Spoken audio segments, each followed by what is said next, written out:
First எப்போ நான் இந்த ஸ்மோக்கிங்குள்ளே வந்தேன் அப்படின்னா செகண்ட் ஸ்டாண்டர்ட் படிக்கும்போது எங்கள் அப்பா கிட்ட இதெல்லாம் சொன்ன உடனே எங்கள் அப்பாவுக்கு கோவம். நான் வந்து காலேஜ் படிக்கும் போதுலேருந்து இப்போ ஒரு 7-8 வருஷமாக சிகரெட் அடிச்சிட்டு இருக்கேன். இந்த 3 விஷயத்துக்காக நான் சிகரெட் ஸ்மோக்கிங்கை விட போகிறேன். வணக்கம், நான் உங்கள் வாசன் டிடிஎஃப். எப்படி இருக்கீங்க? நல்லா இருப்பீங்க நம்புகிறேன்.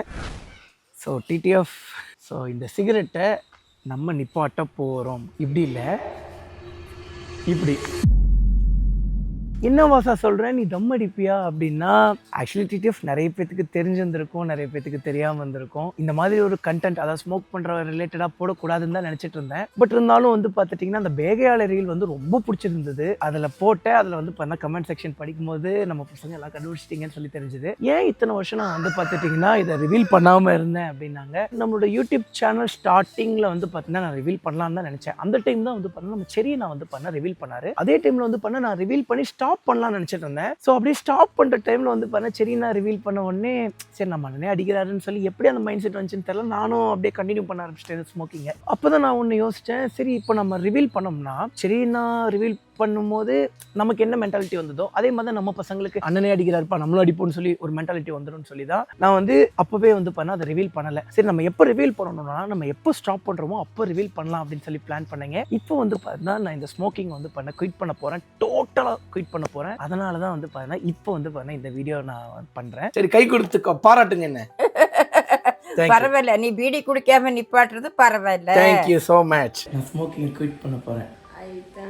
சொல்லு, ஏன் இந்த ரியாக்ஷன் கொடுக்குற? நான் வேற தான் நினைச்சிட்டேன். சரிடி, சூப்பர். தேங்க்யூ. என்ன பாராட்டு. பாராட்டுறேனா? அதான் விட்டுட்டீங்க ஏற்கனவே. இல்ல, அது கம்மி தானே பண்ணேன்.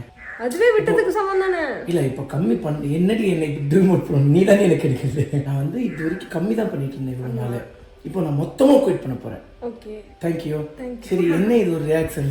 உன் மனசுல என்ன தோணுது? எனக்கா சூப்பர் நல்லது. இல்ல நான் விட்டுருவேன்னு தோணுதா இல்ல எப்படி தோணுது? நான் ஸ்மோக்கிங்கை விட போறேன். வாழ்த்துக்கள். இது வந்து பார்த்துட்டிங்கன்னா குயிட் பண்ணுற அந்த ஜேர்னி வீடியோ கிடையாது. இது வந்து பார்த்தீங்கன்னா ஸ்டோரி. ஸோ வந்து இந்த ஸ்மோக்கிங் வந்து பார்த்தீங்கன்னா என் லைஃப்குள்ளே எப்படி வந்துச்சு அப்படிங்கிற ஒரு ஸ்டோரி. ஸோ இந்த குயிட் பண்ணுற ஒரு டோட்டல் ஜேர்னியுமே வந்து பார்த்தீங்கன்னா நான் ஒரு சீரியஸ் மாதிரி டே 1, டே 2, டே 3, டே 4 அப்படின்னு சொல்லி ஒரு 90 days பக்கம் வந்து பார்த்தீங்கன்னா பிளான் பண்ணி ஒரு வீடியோவை உங்களுக்கு நான் ஃபியூச்சரில் தரேன். எப்பவுமே வந்து நம்ம ரெகுலராக நம்ம வீடியோஸ் செக் பண்ணுங்க. நான் அப்பப்போ வந்து பார்த்தீங்கன்னா நான் அப்லோட் பண்ணுறேன். ஸோ அதுக்கு முன்னாடி நம்ம சேனலுக்கு யாராவது புதுசாக வந்திருந்தீங்கன்னா மறக்காம சப்ஸ்கிரைப் பெல் ஐகான் தட்டிட்டுக்கோங்க. ஸோ டிடிஎஃப் இந்த சிகரெட் எப்படி என் லைஃப்குள்ளே வந்துச்சு அப்படின்னு நான் சொல்கிறேங்க. ஸோ ஃபஸ்ட்டு எப்போ நான் இந்த ஸ்மோக்கிங்குள்ளே வந்தேன் அப்படின்னா செகண்ட் ஸ்டாண்டர்ட் படிக்கும்போது. என்னவோ சார் சொல்கிறேன், எப்படி 2ஆம் கிளாஸ் இருக்கும்போது அடித்தேன் அப்படின்னா அது நான் சொன்னால் கரெக்டாக இருக்காது.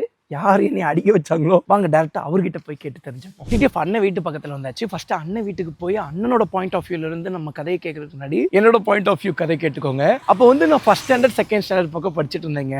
ஸோ எப்பவுமே வந்து பண்ணா நம்ம தோட்டத்தில் வந்து வேலை செய்கிற அண்ணன், அதாவது தோட்ட வேலை எல்லாம் செய்வாங்கல்ல, நம்ம தோட்டத்தில் வேலை செய்கிற அண்ணன் எப்போ பார்த்தாலும் ஒரு பீடி ஒன்று வாயில் வச்சுட்டு குடிச்சிட்டே இருப்பாரு. இப்போ நமக்கு அது சின்ன வயசுல என்னன்னே தெரியாது. எப்போ பார்த்தாலும் வாயில வைக்கிறாரு, நெருப்பு பற்ற வைக்கிறாரு, ஊதுறாரு, என்னடா இது அப்படின்னு சொல்லிட்டு நானும் வந்து பண்ண அண்ணன் எனக்கு ஒன்று கொடுங்கன்னு கேட்டேன். அவரும் கையில் வந்து பண்ண ஒன்று கொடுத்துட்டாரு. அவரே ஃபயர் பண்ணி கொடுத்தாரா என்ன எதுன்னு தெரியல. அதுக்கப்புறம் நானும் வந்து பார்த்தீங்கன்னா அதை இழுத்து பார்த்து சரியான இருமல். வீட்டில் வந்து பார்த்தீங்கன்னா இவரே போய் போட்டு கொடுத்தாரா இல்லை நான் மாட்டிக்கிட்டேனான்னு சொல்லி இத்தனை வருஷமா எனக்கு தெரியல. அதுக்கப்புறம் எங்கள் அம்மா எதுவுமே சொல்ல. எங்கள் அப்பாக்காக வெயிட்டிங்க. எங்கள் அப்பா போலீஸ் டியூட்டிக்கு போயிட்டு அவர் வந்து பார்த்தீங்கன்னா கிளம்பி வராரு டியூட்டில இருந்து. எங்கள் அப்பா கிட்ட இதெல்லாம் சொன்ன உடனே எங்கள் அப்பாவுக்கு கோவம் என்னை வந்து பார்த்தீங்கன்னா ஒரு ரூம்குள்ளே கூட்டு போய் கதவை சாத்திட்டாரு. எல்லாரும் அடிக்க போறாங்க, உதைக்க போறாங்கன்னு நினைச்சிட்டாங்க. ரூம்குள்ளே கூட்டு போய் காமா சொன்னாருங்க, சாமி உங்க தாத்தா வந்து பார்த்துட்டீங்கன்னா பீடி குடிச்சுதான் இறந்தாரு.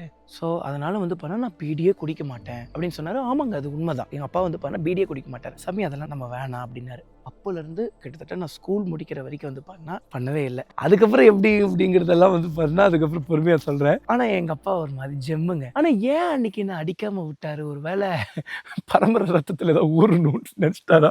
அதெல்லாம் ரகசியம் சொல்றதுக்கு இல்ல.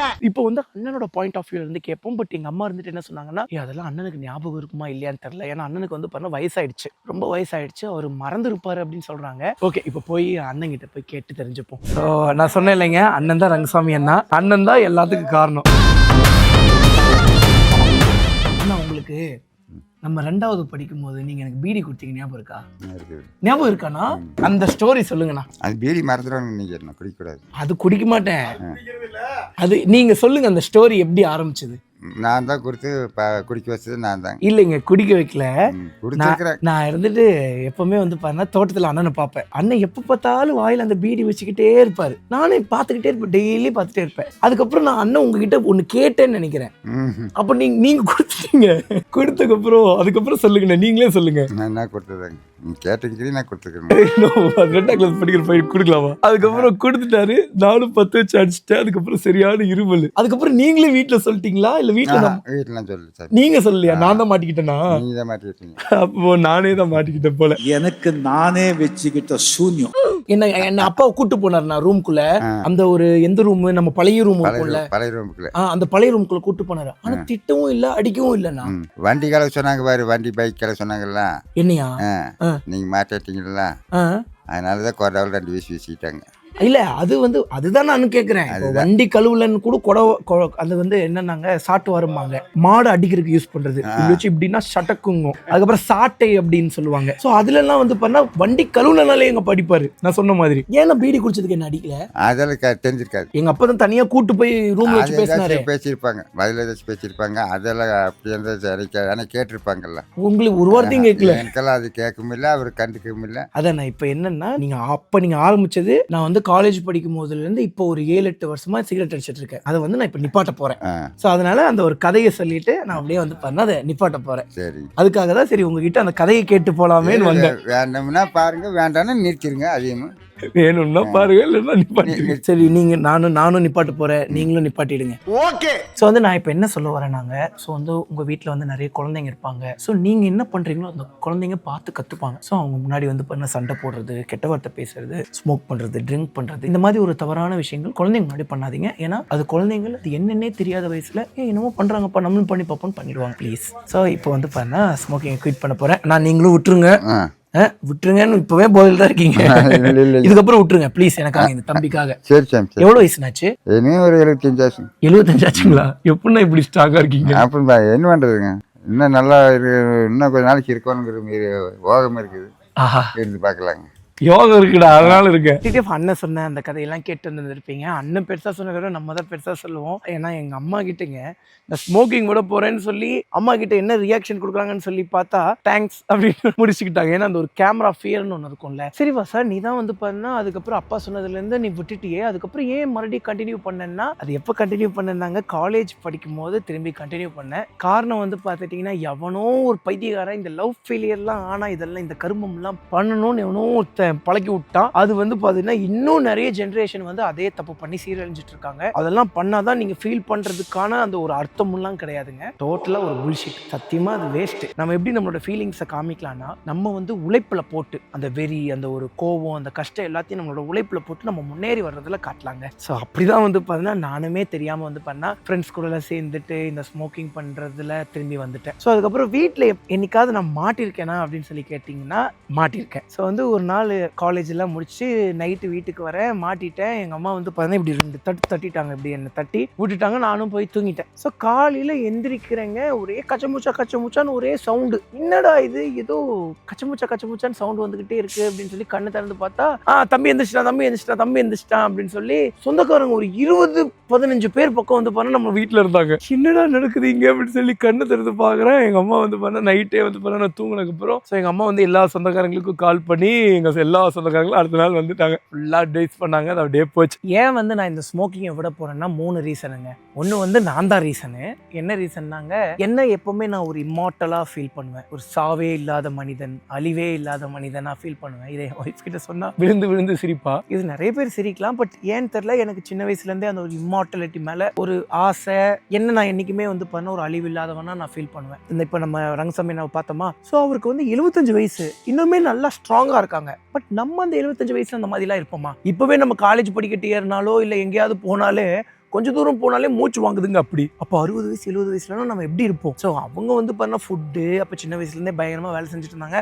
எங்கெங்க நம்ம இப்போல்லாம் வந்து பண்ண நடக்கிறோம், பெருசாக வீட்டிலேருந்து பைக் எடுக்கிறோம், எங்கே போய் சேரணுமோ அங்கே வந்து பைக்கை நிப்பாட்டிடும், அங்கே கொஞ்சோண்டு தூரம் நடப்போம், அவ்வளோதான். ஒரு கடைக்கு போகணுன்னாலும் பால் பேக்கெட் வாங்கினாலும் என்னவா இருந்தாலும் நம்ம பைக் எடுத்துகிட்டு போயிடுறோம். ஒரு சைக்கிள் கூட யூஸ் பண்ணுறது கிடையாது. சாப்பாடும் வந்து பண்ணால் சரி கிடையாது, நல்ல ஒரு ஃபுட்டு, ப்ராப்பரான ஒரு ஹெல்த்தியான ஃபுட்டும் கிடையாது. இப்படி போயிட்டு இருக்கும்போது நம்ம எங்கே இம்மார்ட்டலாக இருக்க போகிறோம்? நம்மளாம் ஒரு 50 வயசு 60 வயசுலேயே டொயின்னு ஆகிடுவோம். ஸோ அதனால வந்து இது ஸ்டாப் பண்ணியே ஆகணும் அப்படின்னு சொல்லி பர்சனலாக எனக்கே ஃபீல் ஆகுது. ஸோ அதனால் வந்து பார்த்தீங்கன்னா இந்த ஸ்மோக்கிங் வந்து பார்த்தீங்கன்னா குவிட் பண்ணுறேன். ரெண்டாவது ரீசன் வந்து பார்த்துட்டிங்கன்னா இதே மாதிரி தான் வரும். என்னன்னாங்க இந்த ஸ்மோக்கிங்கில் வந்து பார்த்தீங்கன்னா அவ்வளோ ப்ராப்ளம்ஸ் இருக்குங்க. நம்ம உடல் நலத்துக்கு கேன்சர் வரும், லங் டிசீஸ் வரும், அதுக்கப்புறம் ஹார்ட் டிசீஸ் வரும். இந்த மாதிரி எத்தனையோ வந்து பார்த்தீங்கன்னா ப்ராப்ளம்ஸ் இருக்குது. ஸோ அதுவும் ஒரு மெயின் ரீசன். மூணாவது வந்து பார்த்தீங்கன்னா நம்மளோட ஃபேமிலிக்காக கல்யாணம் ஆகிடுச்சு, அடுத்தது வந்து பார்த்தீங்கன்னா ஃபியூச்சரில் குழந்தையெல்லாம் பிறக்க போகுது. எப்படின்னாங்க நான் காலேஜ் படிக்கும் போதுலேருந்து என் இன்ஸ்டாகிராமில் வந்து சேவ்டு போஸ்ட்டில் போனோம்னா குழந்தைங்களுக்காகவே டிடிஎஃப் டாட்டர் ஆர் சன்னு சொல்லி ஒரு பெரிய ஃபோல்டர்ஸ் இருக்கும். அதில் எக்கச்சக்க வீடியோஸ் இருக்கும். ஸோ பல வருஷமாக வந்து பார்த்தீங்கன்னா குழந்தைய எப்படிலாம் வளர்க்கணும், கல்யாண ஆசையே வர்றதுக்கு முன்னாடிலேருந்தே குழந்தைய எப்படிலாம் வளர்க்கணும்னு சொல்லி ஒரு பெரிய லிஸ்ட் வச்சுருக்கேன். ஸோ இப்போ வந்து பார்த்தா நம்ம இந்த ஸ்மோக்கிங்லாம் குவிட் பண்ணாதானே குழந்தை வந்து பண்ணால் நல்லா ஆரோக்கியமாக இருப்பாங்க. இந்த 3 விஷயத்துக்காக நான் சிகரெட் ஸ்மோக்கிங்கை விட போகிறேன். ஸோ இந்த சிகரெட் ஸ்மோக்கிங்கை நான் விட போகிறத வந்து பண்ணால் ஃபுல் ஜேர்னியாக வந்து பண்ண வீடியோ பண்ண போகிறேன். நிறைய பேர் வந்து பண்ணால் நான் சிகரெட்டை விட்டுட்டேன் எப்படி தெரியுமா அப்படின்னு சொல்லி ஒரு ஸ்டோரி சொல்லுவாங்க. அப்போது நம்ம சிகரெட் விடுறதே ஒரு ஸ்டோரியாக நம்ம எடுத்துகிட்டு வந்தோம்னா பார்க்குறவங்களுக்கு எவ்வளோ இன்ட்ரெஸ்டிங்காக இருக்கும். அண்ட் வந்து பார்த்துட்டுனா எப்படிலாம் விடுறாங்க, எப்படிலாம் கிரேவிங்ஸ் வருது, அதை எப்படிலாம் ஸ்டாப் பண்ணுறாங்க, அப்போ நம்மளாலையும் விட முடியும் அப்படின்னு சொல்லி தோணும்ல. ஆக்சுவலி கொஞ்சம் நாளைக்கு முன்னாடிலேருந்தே நான் படிப்படியாக கம்மி பண்ணி ரொம்ப கம்மி பண்ணிட்டேன். பட் ஸ்டாப் பண்ணுறதுங்கிறது கொஞ்சம் கஷ்டம்தான். அது கொஞ்சம் கஷ்டம்தான், பண்ணிடலாங்க, நம்மளால் முடியாததுன்னு ஒன்றும் கிடையாது. இல்லை நான் வந்து பார்த்துட்டிங்கன்னா ரொம்ப ஆவரேஜான ஸ்மோக்கர் தான், ரொம்ப பெரிய ஒரு செயின் ஸ்மோக்கர் அந்த மாதிரிலாம் கிடையாது, அடிக்கடி அடிக்கிற ஆளும் கிடையாது. ஸோ அதனால நம்மளோட லங் டெஸ்டிங், அதுக்கப்புறம் பாசிவ் ஸ்மோக்கரோட ஹெல்த் செக்அப். அதாவது பாசிவ் ஸ்மோக்கர்னா அவர் தம் அடிக்க மாட்டார், அவர் தம் அடிக்கிறவங்க கூட தான் இருப்பார். அவரோட லங்ஸ் எப்படி டேமேஜ் ஆகும் இந்த மாதிரிலாம் வந்து பார்த்தீங்கன்னா வித்தியாசமாக கண்டென்ட் பண்ணி அதுக்கப்புறம் ஜேர்னியோட வீடியோவும் நம்ம பண்ணுவோங்க. அது போக டிடிஎஃப் உங்ககிட்ட நான் ஒரு விஷயம் கேட்குறேன். என்னன்னாங்க, நீங்களுமே ஸ்மோக்கிங்கை குவிட் பண்ணுங்க. என் கூட சேர்ந்து இந்த சேலஞ்சுக்கு நீங்களும் வாங்க, நம்ம இந்த ஸ்மோக்கிங்கை ஸ்டாப் பண்ணுவோம். ஓகே டிடிஎஃப்ஸ் வந்து நம்ம லோகோ ரன் பண்ணிக்கிறேன். நம்ம வீடியோ சப்ஸ்கிரைப் பண்ணால் பார்த்துட்டீங்கன்னா மறக்காம சப்ஸ்கிரைப் பண்ணி பெல் ஐக்கான் தட்டி விட்டுக்கோங்க. நம்ம பசங்க எல்லாருமே சப்ஸ்கிரைப் பண்ணியிருப்பீங்க, பெல் ஐக்கானும் தட்டி விட்டுருப்பீங்க. சப்போஸ் யாராவது பெல் ஐக்கான் தட்டி விடாமல் இருந்தீங்கன்னா ஜஸ்ட் வந்து சப்ஸ்கிரைப் பண்ணி பக்கத்துலேயே வந்து பண்ண பெல் இருக்கும், அதை